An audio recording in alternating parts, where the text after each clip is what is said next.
যদি আপনার মনে হয় যে দেয়ালে পিঠ ঠেকে গেছে, কেউ কিছু করতে পারছে না আপনার জন্য, আপনি পরিপূর্ণ ইয়াকিনের সাথে, দৃঢ় বিশ্বাসের সাথে এই 4টা আমল নিয়মিত করবেন। এবং আমি বহু মানুষকে পার্সোনালি এটার পরামর্শ দিয়েছি, ওনারা আমল করেছেন, আমল করে উপকৃত হয়েছেন। এরকম বহু মানুষ আছেন, বৃদ্ধ মানুষ, বাবা ক্যান্সারে আক্রান্ত হয়েছেন অনেক দেরিতে, আল্লাহ তাআলা অলৌকিকভাবে সাহায্য করেছেন।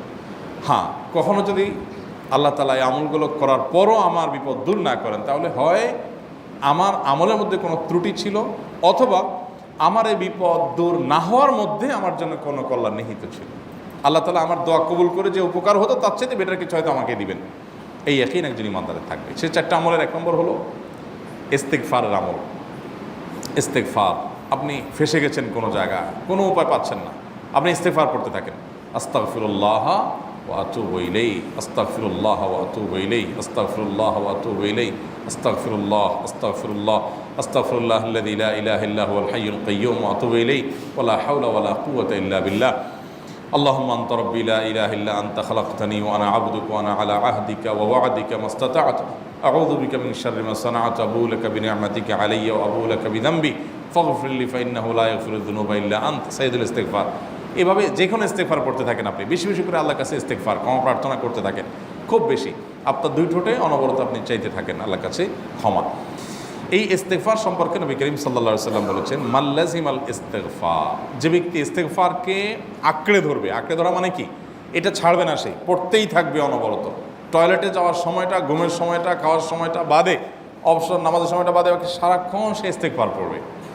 এরকম যদি কেউ করে, আল্লাহ রাব্বুল আলামিন জাআলাল্লাহু লাহু মিন কুল্লি হাম্মিন ফারাজা ওয়া মিন কুল্লি যিকিন মাখরাজা, সকল পেরেশানি থেকে, সকল টেনশন থেকে বের হওয়ার পথ আল্লাহ তাআলা অলৌকিকভাবে তার জন্য আবিষ্কার করে দিবেন। এবং আমি আমার জীবনে যেটা বলেছিলাম, বিস্তারিত বলতে চাই না, এরকম পরিস্থিতি আসছে যে চোখের সামনে কোনো আপাতত রক্ষার কোনো পথ আর খোলা নেই, এমন ভয়াবহ বিপদ। ইস্তেগফার করতে করতে এমনভাবে আল্লাহ তাআলা সাহায্য করেছেন যে এটা কল্পনা করলেও মনে হয় যে স্বপ্নের মতো। কিভাবে এখন এই লোক এই জায়গায় আসলো আমার সাহায্যের জন্য, এই লোক তো এটা আমি এই জায়গায় আসার কথা না, টিকুনি এসে হাজির হয়ে গেলেন এবং উপকারটা, আমার সমাধানটা হয়ে গেল সমস্যা। তো আলহামদুলিল্লাহ, বহুবার আমি পরীক্ষা করেছি, আর আমার পরীক্ষার 2 পয়সার দাম নাই। হাদিসে বলা আছে, গ্যারান্টি দেওয়া আছে, আমার পরীক্ষা করলেই কি না করলেই। তাহলে একটা আমল হলো কি, ইস্তেগফার। সব সময়ের জন্য এটা কন্টিনিউয়াস করবেন, আর এমনিও অবসর সময় ইস্তেগফার করবেন। আরবদের মধ্যে সৌন্দর্য আছে, তারা বিভিন্ন ডাক্তারের ওয়েটিং রুমে বা বিভিন্ন জায়গায় মানুষ যেখানে অপেক্ষা করে পাবলিক প্লেসগুলোতে লিখে রাখে ইস্তেগফার করুন, আপনার হাইওয়েগুলোর পাশে লেখা থাকে ইস্তেগফার করুন, এবং তারা আসলেও একটু পরপর দেখা যায় ইস্তেগফার করে। ভালো মন্দ গুণ সবার মধ্যে আছে, তাদের এই ভালো গুণটা আছে, ইস্তেগফার বেশি বেশি করা। আমরা ইস্তেগফার সচরাচর এইভাবে অনবরত অবসর সময় করার অভ্যাস অনেকের মধ্যেই নাই। আমরা এটা চালু করবো ইনশাআল্লাহ।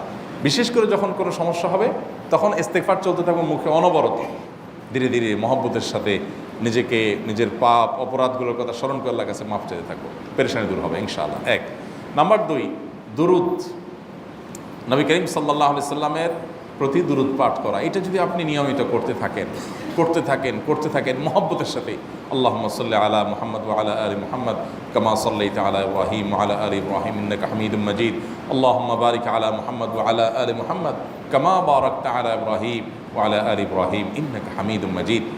আপনি একবার ছোট দুরূদ যদি পড়েন, সাল্লাল্লাহু আলাইহি ওয়াসাল্লাম, সাল্লাল্লাহু আলাইহি ওয়াসাল্লাম, আল্লাহুম্মা সাল্লি আলা মুহাম্মদ ওয়া আলা আলি মুহাম্মদ, শুধু এইটুকু পড়েন। জাযাল্লাহু আন্না মুহাম্মাদাম মা হুয়া আহলু, শুধু এইটুকু পড়েন।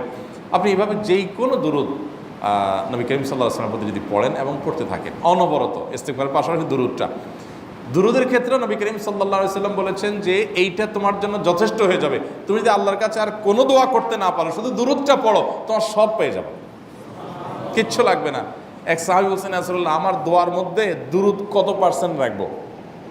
আমি তো আমার অনেক কিছু আল্লাহর কাছে চাইবো, দুরূদ মানে তো নবীজির জন্য দোয়া, মানে আমার জন্য তো আমি দোয়া করবো, আপনার জন্য দোয়া কত পার্সেন্ট করবো?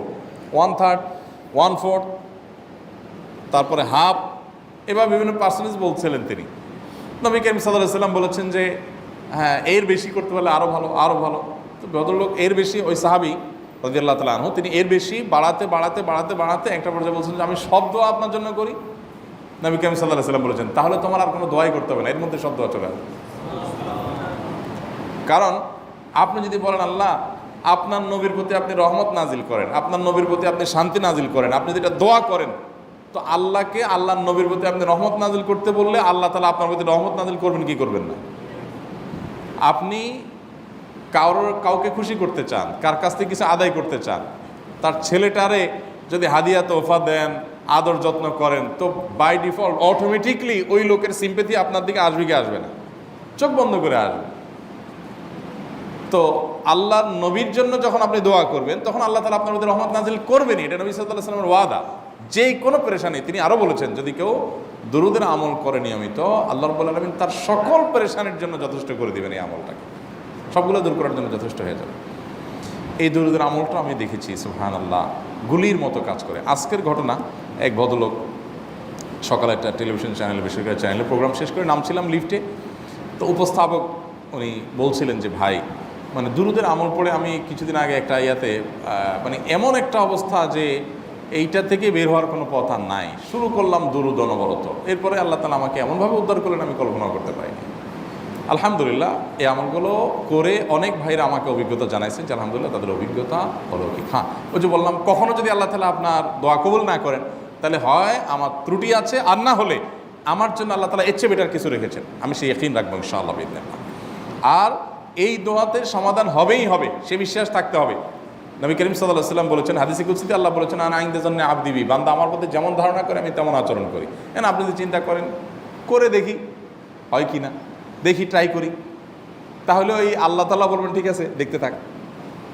আপনি যদি ইয়াকিন করেন যে না নবী করিম সাল্লাল্লাহু আলাইহি ওয়াসাল্লাম যে বলেছেন অতএব সেটা হবেই, আর আল্লাহ রাব্বুল আলামিনের কাছে আমি ওইভাবেই চাবো যে আল্লাহ দিবেনই, আমি নিয়েই ছাড়বো, ইনশাআল্লাহ গুলি মিস হতে পারে, আপনার দোয়া মিস হবে না। ওই ইয়াকিন, ওই ঈমান আমার মধ্যে আনতে হবে, চেষ্টা করবো তো ইনশাআল্লাহ। তাহলে দুইটা আমল হলো, ইস্তেগফার আর দুরূদ। 3 নম্বর আরেকটা আমল হলো দোয়া ইউনুস। দোয়া ইউনুস, লা ইলাহা ইল্লা আন্ত সুবহানাক ইন্নী কুনতু মিনাজ জালিমিন। বেশি বেশি পড়তে থাকবেন, যখন বিপদে পড়বেন ইস্তেগফার আর দুরূদ পড়বেন সবচেয়ে বেশি, আর মাঝে মধ্যে দোয়া ইউনুস, লা ইলাহা ইল্লা আন্ত সুবহানাকা ইন্নী কুনতু মিনাজ জালিমিন। আল্লাহ সুবহানাহু ওয়া তাআলা কোরআনে কারিমে এই দোয়ার পরে বলেছেন ওয়াকাযালিকা নুনজিল মুমিনিন। এই দোয়া পাঠ করার মাধ্যমে ইউনুস আলাইহিস সালামকে পৃথিবীর ইতিহাসের সবচেয়ে অলৌকিক ঘটনা, সকল সায়েন্স, সকল আপনার বিজ্ঞানের তত্ত্ব সবগুলোকে আপনার সবগুলোর বিপরীতে বা সবগুলোকে আপনার ভুল প্রমাণ করে দিয়ে ওই জায়গাটার জন্য আল্লাহ তাআলা ইউনুস আলাইহিসকে মাছের পেটে ঢোকার পর সেখান থেকে আবার জীবিত রেখে বের করেছেন। অক্সিজেন অভাবে তো সেখানে এমনি মারা যাওয়ার কথা, আরও নানা কারণে মারা যাওয়ার কথা, তাই না? কিন্তু আল্লাহ তাআলা তাকে রক্ষা করেছেন, কারণ উনি ওই বিপদে পড়ার পর থেকে এইটা পড়তেছিলেন, লা ইলাহা ইল্লা আনতা সুবহানাকা ইন্নী কুনতু মিনাজ জালিমিন। তো আল্লাহ তাআলা কোরআনে বলেছেন এটা ইউনুস, তার নবী ইউনুস আলাইহিস সালামকে আল্লাহ তাআলা এই দেওয়ার মাধ্যমে রক্ষা করেছেন, সেটা তার জন্য খাস না, এটা তার জন্য স্পেশাল না, বরং আল্লাহ বলেছেন ওয়াকাযালিকা নুনজিল মুমিনিন, এটা দিয়ে আমি তাকে রক্ষা করেছি, একইভাবে ঈমানদারদেরকেও এইটার মাধ্যমে রক্ষা করব। এটা বড় অস্ত্র পেয়ে গেলাম। দোয়া ইউনুস বেশি বেশি পড়বো ইনশাআল্লাহ, লা ইলাহা ইল্লা আনতা সুবহানাকা ইন্নী। আমার দেশে আবার দেখা যায় বিপদ হয়ে গেলে তখন হুজুর ভাড়া করে যে ভাই আপনারা সবাই মিলে এটা 1 লাখ বার পড়ে দেন, 1.25 লাখ বার পড়ে দেন, টাকা দিমো আপনারা পড়ে দেন। আপনারটা আপনি পড়বেন ভাই, হুজুরদের কাছে দোয়া চান সমস্যা নাই, আর হুজুরদেরকে খাটায়া টাকা দিবেন কেন, এমনি টাকা দিবেন না দিয়া। আর এই দোয়া নিজে নিজে করতে থাকবেন। ইউনুস আলাইহিস সালাম ওই সময় কি লোক ঠিক করছিলেন যে ভাই আপনারা সবাই দোয়া ইউনুস পড়েন, আমি গেলাম, আমি মাছের পেটে গেলাম, আপনারা বসেন সবাই দোয়া ইউনুস পড়া দেবেন, করছেন উনি? ওনারটা উনি করছেন, তো আপনারটা আপনি শুরু করবেন দোয়া ইউনুস না। 4 নম্বর আমল হলো ইয়া যাল জালালি ওয়াল ইকরাম, এটা বিশেষ করে পাঠ করবেন। নবী করিম সাল্লাল্লাহু আলাইহি ওয়াসাল্লাম বলেছেন আলিজু বিয়া যাল জালালি ওয়াল ইকরাম, ইয়া যাল জালালি ওয়াল ইকরাম এইটাকে তোমরা আঁকড়ে ধরবে। ইয়া যাল জালালি ওয়াল ইকরামের মানে কি? এটা আল্লাহকে ডাকা, আর কিছু না। এবং হাদিসে বর্ণিত দোয়া, এটা মাসনুন দোয়া। ইয়া যাল জালালি ওয়াল ইকরাম মানে হে মহা ক্ষমতার অধিকারী, প্রতাপশালী এবং সম্মানের মালিক, এটা বলার মানে হলো আল্লাহর কাছে নিবেদন করা, যেহেতু আপনার প্রতাপ আছে, আপনার জালাল আছে, আপনার বড়ত্ব আছে, হে বড়ত্বের অধিকারী এবং হে সম্মানের অধিকারী, আপনার যেহেতু আল্লাহ তাআলা এটা, আপনার যদি এটা আছে, অতএব হে আল্লাহ আপনি আমাকে এটা দান করুন, আপনার সেখান থেকে আমার প্রতি রহম করুন, আপনার সেখান থেকে আমাকে, আপনার বড়ত্ব থেকে আমাকে আপনি হেফাজত করুন, আপনার একরাম থেকে আমাকে আপনি, তা দিয়ে আপনি আমাকে রহম করুন। তো সেই দোয়া আল্লাহ তাআলার কাছে নিবেদন করতে পারি, ইয়া যাল জালালি ওয়াল ইকরাম। এর পাশাপাশি তাহাজ্জুদের নামাজ এবং যে কোনো নফল নামাজ, কারণ নবী সাল্লাল্লাহু আলাইহি সাল্লাম ইজা হাজাবাহু আমরুন সাল্লা, নবীজি সাল্লাল্লাহু আলাইহি সাল্লামের কোনো পেরেশানি শুরু হলে আগে ওযু করে 2 রাকাত নামাজ পড়তেন, ওযু করে 2 রাকাত নামাজ পড়তেন। আমাদের যখন পেটে ব্যথা শুরু হয় আগে কার কথা মনে পড়ে? ডাক্তারের কথা মনে পড়ে। যখন গায়ে জ্বর আসে সবার আগে মনে পড়ে কিসের কথা? নাপা, নাপা, ঠিক না? জ্বর আসছে গায়ে, সবার আগে আমরা কি চিন্তা করি? নাপা।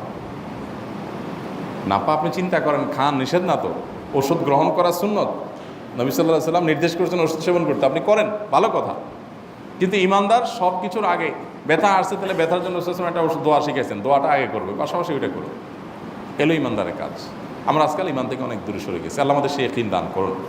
তাহাজ্জুদের সময় দোয়া অনেক বেশি দোয়া কবুল হয়। তাহলে 4টা আমল ইনশাআল্লাহ আপনাকে এই ভয়াবহ বিপদ থেকে উদ্ধার করার জন্য সাহায্য করবে ইনশাআল্লাহ। সেই ইয়াকিন নিয়ে করবেন। সেই সাথে as-সাদকাত তারদুল বালা, দান সাদকা করা, অন্যান্য যে আমলগুলো আছে টুকটাক সেগুলোর সাথে সাথে চালানো। বাকি এই 4টাকে বেসিক্যালি একটু জোরভাবে করতে থাকা।